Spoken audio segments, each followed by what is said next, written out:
शेतकरी मित्रांनो नमस्कार. मी ॲग्रिकॉस पांडुरंग अंकुशराव तावरे पुन्हा एकदा स्वागत करतो तुमचं आपल्या कृषी वेध चॅनलच्या नव्या शेतीविषयक व्हिडिओमध्ये. मित्रांनो, आता जो काही 2026 चा जो काही खरीप हंगाम आहे तो जवळ येत आहे आणि मित्रांनो, तुम्हाला जर या हंगामामध्ये लवकर येणाऱ्या तुरीच्या वाणांची जर पेरणी करायची असली तर त्यामध्ये आपण कोणते वाण हे निवडले पाहिजे किंवा आपण ह्या वर्षी लवकर येणारे तुरीचेच वाण का निवडले पाहिजे. तर मित्रांनो, या मागचे जे काही कारण आहे किंवा ते वाण कोणते आहे सविस्तर माहिती या व्हिडिओमध्ये बघणार आहोत. त्याच्याच बरोबर जे काही आपण 4-5 वाण बघणार आहोत त्याची वैशिष्ट्ये काय आहे, त्याचं उत्पादन काय आहे, ते त्यांच्यावर कोणते जे काही असे रोग आहे ते त्या रोगांना प्रतिकारक आहे. तर सविस्तर माहिती या व्हिडिओमध्ये बघणार आहोत. त्याच्यामुळे व्हिडिओ स्किप न करता शेवटपर्यंत बघा. तुम्ही जर आतापर्यंत आपल्या चॅनलला सबस्क्राईब केलं नसेल तर प्लीज चॅनलला सबस्क्राईब करायला अजिबात विसरू नका. शेतकरी मित्रांनो, आता आपल्याला तुरीचे लवकर येणारे वाणच का यंदा पेरायचे आहे. तर मित्रांनो, यंदा जे काही भारतावरती जे काही अल निनोचं संकट हे जे काही हवामान तज्ञांनी सांगितले आहे, तर मित्रांनो या अल निनोच्या प्रादुर्भावामुळे जे काही पावसाची कमी पडण्याची शक्यता सर्वात जास्त त्या ठिकाणी वर्तवलेली आहे. तर मित्रांनो, पाऊस कमी म्हणल्यावर पुढे चालून आपले जे काही तूर आहे तिला जर उशीर झाला तर त्या ठिकाणी ज्याला जो काही फुलोरा येणार आहे ते पूर्णपणे गळून जाणार आहे व त्या ठिकाणी तूर ही पूर्णपणे वाण ही होणार आहे. तर मित्रांनो, त्याच्यामुळे आपल्याला लवकर येणाऱ्या तुरीच्या वाणाची निवड त्या ठिकाणी करायची आहे. तर दुसरं महत्वाचं कारण म्हणजे जर पाऊस त्या ठिकाणी व्यवस्थित राहिला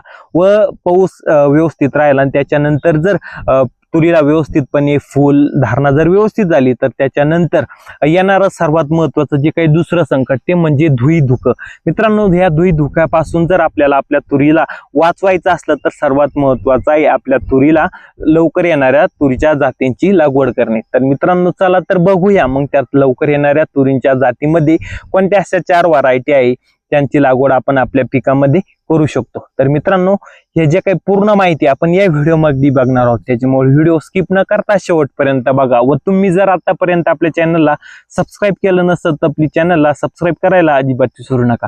तर मित्रांनो, ह्या ज्या काही लवकर येणाऱ्या तुरीच्या जे काही व्हरायटी आहे जे काही वाण आहे त्यातली जी काही पहिली आहे ती म्हणजे दप्तरी 48. तर मित्रांनो, या तुरीचं वैशिष्ट्य जर सांगायचं झाली तर ही सर्व प्रकारची ज्या काही जमिनी आहे मग त्याच्यामध्ये मध्यम व काळी जमीन या दोन्ही प्रकारच्या जमिनीमध्ये ही काही तूर ही सर्वात जास्त त्या ठिकाणी येते. आणि दुसरं महत्वाची त्याची वैशिष्ट्य म्हणजे ही आपल्या हिचा जो काही कालावधी आहे परिपक्वतेचा तो 150 ते 155 दिवस आहे. त्याच्यानंतर ही जे काही हिच्या जे काही शेंगा आहे शक्यतो 50% जे काही शेंगा आहे ते 4 ते 5 दाण्याच्या शेंगा त्या ठिकाणी आपल्याला दिसून येतात. व मित्रांनो, हिचं जे काही एकरचा अव्हरेज आहे किंवा एका एकर मध्ये ही कमीत कमी 12 ते 13 क्विंटल प्रति एकर प्रमाणे त्या ठिकाणी आपल्याला ही झडीत देते. तर मित्रांनो, त्यातली जी काही दुसरी महत्वाची जी काही जात आहे ती म्हणजे अंकुरची 13-7. तर मित्रांनो, ही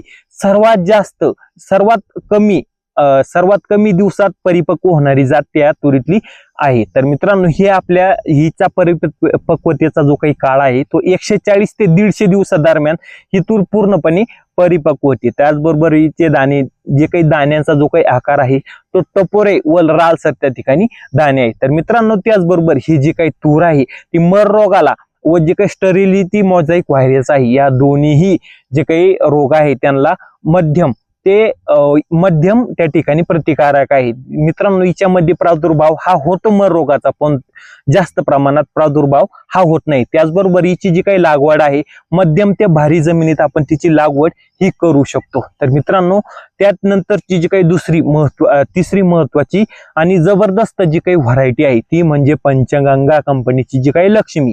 तर मित्रांनो, ही काही तुरीचं जे काही वाण आहे ते 145 ते 150 दिवसात पूर्णपणे परिपक्व होतं. तर मित्रांनो, हिचा जर आपण योग्य वेळेला जर छेंडा छाटणी जर केली तर त्या ठिकाणी आपल्याला जबरदस्त ॲव्हरेज त्या ठिकाणी हे वाण देतं. मित्रांनो, ही जी काही तूर आहे ह्या तुरीच्या झाडाला कमीत कमी 700 ते 900 या दरम्यान ह्या तुरीला शेंगा त्या ठिकाणी असतात.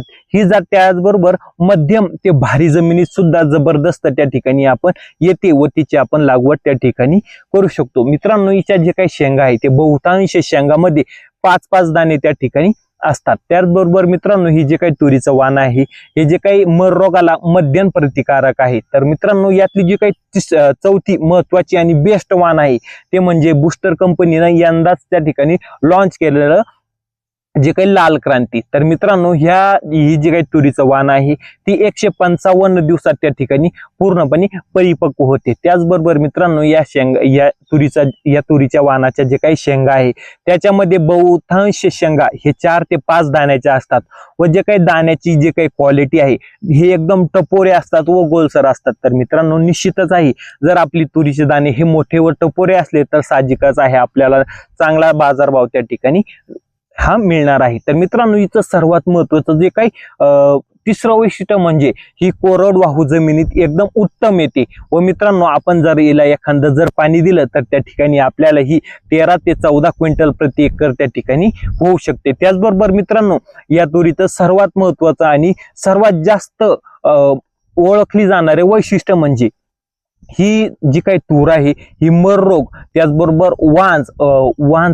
वांजपाना म्हणजेच स्टरिलिटी मोझाईक व्हायरस, तर मित्रांनो त्याचबरोबर जी काही फांदी मर आहे ह्या तिन्ही समस्येला ही तूर प्रतिकारक आहे। त्याच्यामुळे इतक्या उत्पादनात निश्चितच त्या ठिकाणी खूप मोठा फायदा आपल्याला हा होणार आहे। तर मित्रांनो या चारही जे काही आपण वाण बघितले मग त्याच्यामध्ये दप्तरी 48 असेल, अंकुश 13-7 असेल, जे काही पंचगंगाची लक्ष्मी असेल किंवा बुस्टरची जी काही लाल क्रांती असेल, तर मित्रांनो या चारही ज्या काही जाती आहे या जे काही वाण आहे त्यांची लागवड जर आपण यंदा आपल्या खरीप 2026च्या खरीप हंगामामध्ये जर लागवड केली तर निश्चितच आपल्याला लवकर येणाऱ्या जाती असल्यामुळे आपल्याला भरपूर त्या ठिकाणी उत्पादन मिळून आपला त्या ठिकाणी भरपूर हा फायदा हा होणार आहे। तर मित्रांनो व्हिडिओ आवडला असेल तर व्हिडिओला लाईक करा, हा व्हिडिओ आपल्या इतर शेतकरी बांधवांना शेअर करून चॅनलला सबस्क्राईब करायला अजिबात विसरू नका। धन्यवाद।